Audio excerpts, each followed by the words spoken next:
Saudações a todos, paz e bem. Ontem eu publiquei um vídeo sobre o famoso artigo 5 da OTAN. Mostrei que não tem nada a ver com o que as pessoas acham que ele diz. Certo? Na verdade eu fiz a leitura dele. Então, espero que isso tenha ajudado as pessoas que se enganam. Hoje, agora, nesse exato momento, eu quero falar sobre Lutero. Martinho Lutero condenava a simonia, a venda de indulgências, certo?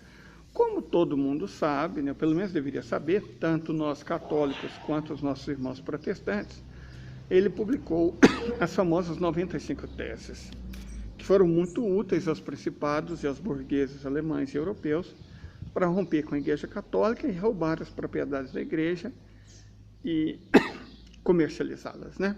Foi um passo importantíssimo para o capitalismo, conforme nos lembra Max Weber. Deixar de demonizar o lucro, a usura, a atividade dos banqueiros, a riqueza, certo? Então, teve uma função sociológica muito importante, o protestantismo. Mas eu quero só comentar as teses 31, 32 e 34 das 95 de Lutero. É só vocês lerem, gente. Não sejam preguiçosos, não, são teses pequenas. Muita coisa é feita errada e dita errada, e entendida errada, porque as pessoas não vão na fonte, certo? Por que tinha tanta gente falando bobagem sobre o artigo 5º da OTAN? Porque nunca leu o artigo 5º da OTAN, certo? Não quer ler as 95 teses? Não leia, mas não comente sobre elas então, não. Então, nós estamos aqui falando sobre a 31, a 32 e a 34. Em ambas está se questionando a venda de indulgências e, portanto, da salvação, certo? E a prática, né, de achar que comprar salvação tem algum valor sobre a graça, certo? Não, não tem. Aquelas pessoas que acham, que acreditam que dando ofertas, porque o novo nome da simonia, esse mal que atingiu a Igreja Católica, gente, eu sou católico, mas eu tenho que admitir que nós cometemos erros no passado. Certo? Nós cometemos erros. A Igreja Católica de fato fez isso. O Papa Leão X vacilou. Perfeito? Vacilou.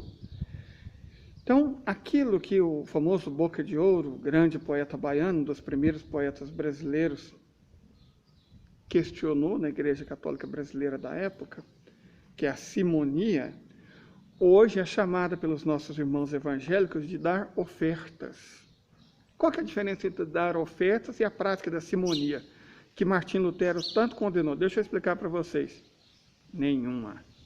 Não existe diferença entre a simonia da Igreja Católica, da época da Reforma Protestante, da época do século XVI e XVII no Brasil, e a prática evangélica de dar ofertas, de pedir ofertas. Isso é simonia do mesmo jeito, certo? Quando você fica nessa pidança de dinheiro, porque você vai conseguir a salvação, bom, o pastor que se entenda com Deus, mas você, fiel, você também está cometendo um pecado gravíssimo, porque a salvação é dada pela graça, ela não é dada pelo pastor, para começo de conversa, certo? Para começo de conversa, não é o pastor que dá ou nega a salvação, é Deus. Jesus deixou explícito isso quando disse que ele não veio para julgar os homens. Ele, o próprio Jesus, Filho de Deus, disse que não veio para julgar os homens. Na verdade, ele só ficou, de fato, irritado uma única vez. Foi contra religioso que estava tentando fazer comércio no templo de Deus. Ele distribuiu o chicote naquele povo. Entendeu? Foi a única vez que Jesus se mostrou irritado. Jesus, vamos te crucificar. Mas paciência, né? Jesus aceitou a cruz. Mas ele não aceitou que se desrespeitasse o santo nome de Deus no templo de Deus, que se fizesse mercantilismo no templo de Deus. Isso ele não aceitou. Simonia, fazer comércio com o nome de Deus, simonia, vulgo oferta, certo? Oferta. A prática da oferta entre os nossos irmãos evangélicos é simonia, a mesma coisa que deixou Jesus muito bolado. Comercializar no templo de Deus, desrespeitar o templo de Deus, ele não gosta. Ele não veio para julgar os homens, disse isso textualmente. Eu não vou ficar aqui citando versículo, porque o meu canal não é religioso. Eu só estou alertando os meus irmãos protestantes. Certo? E a idolatria que os evangélicos tanto criticam nos católicos é o que eles fazem quando defendem o mito mais do que a palavra de Jesus. Amar a todos, amar a Deus acima de tudo, ao próximo como a ti mesmo, perdoar para ser perdoado, não julgar para não ser julgado. Essa é a mensagem do Cordeiro de Deus. É a graça, não é a lei. Lei, irmão, Velho Testamento é se você fosse judeu. Jesus já cumpriu a lei. Está claro na Bíblia. Você nunca leu o Novo Testamento? Não? Nunca leu os Evangelhos? Leia. Leia 1, 2, 3, 4 vezes. Não sei se você se lembra, irmão, ou irmã protestante evangélica. Mas essa foi a grande novidade do protestantismo. A capacidade de cada fiel interpretar a Bíblia por si só. As pessoas são capazes de ler, não é? Foi por isso que Martim Lutero traduziu a Bíblia para o alemão, para que o povo pudesse ler. Então, em teoria, não é para pastor dizer para você o que é certo e o que é errado. Certo? Se você sabe ler a Bíblia, leia. O Velho Testamento é para judeus. É a lei. Se você é cristão, você está sujeito à graça. A graça de Deus. Não odeie a graça. Não fique como um fariseu, certo? Atrás de lei no Velho Testamento.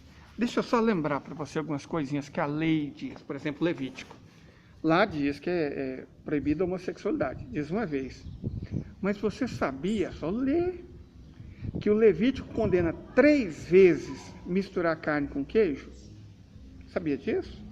Sabia que o Levítico condena quem come fruto de uma árvore com menos de 5 anos? Sabia que o Levítico condena quem faz rotação de cultura? Está lá, proibido o Levítico. Camarão, nosso Levítico é totalmente contra. E você acha, irmão ou irmã, que é certo você pegar o trechinho que está de acordo com o seu moralismo, vamos condenar os gays, ao invés de fazer o que Jesus falou, não julgar, porque não cabe a nós, não condenar, porque não cabe a nós, e amar a todos igualmente? Então vamos fazer o que diz a lei. Então por que você não respeita a lei, ou você respeita, que diz que não se pode misturar carne e queijo? Por exemplo, uma pizza, que tem, sei lá, pepperoni, né? Calabresa, que é coisa feita de porco, que o Levítico também condena. E pior ainda, com queijo. Que o Levítico condena, como eu disse, 3 vezes. Isso é 4 aberrações que você está cometendo de acordo com a lei mosaica, a lei dos fariseus. Certo? Ser gay só está condenado de uma. E a verdade, nós todos sabemos, né? Que teve aquele famoso, Salomão, que tinha casa com um homem, ou era Davi, eu sempre me esqueço. Procura aí evangélico ou evangélica, moralista, neofariseu ou católico, conservador, procura aí. Você vai descobrir qual dos dois era, como é que a gente chama hoje? Viado, né? Se era Salomão ou Davi. Está lá na Bíblia, explicitamente, que ele se deitava com homens. Agora, se você acha que pode condenar Davi ou Salomão, aí é um direito seu, né? Mas com certeza não faz parte do direito cristão, que diz para não julgar nem condenar. Mas se você quiser continuar praticando simonia, se você quiser continuar desobedecendo a Jesus e achar que é seu direito julgar os outros, e achar que pode comprar a salvação com oferta, é um direito seu, somos um país livre e democrático. Mas não é o que o cristianismo diz, e todos nós vamos morrer algum dia. Perfeito? E aí vamos prestar contas ao Criador. Agora você não pode dizer que não sabia. Ok?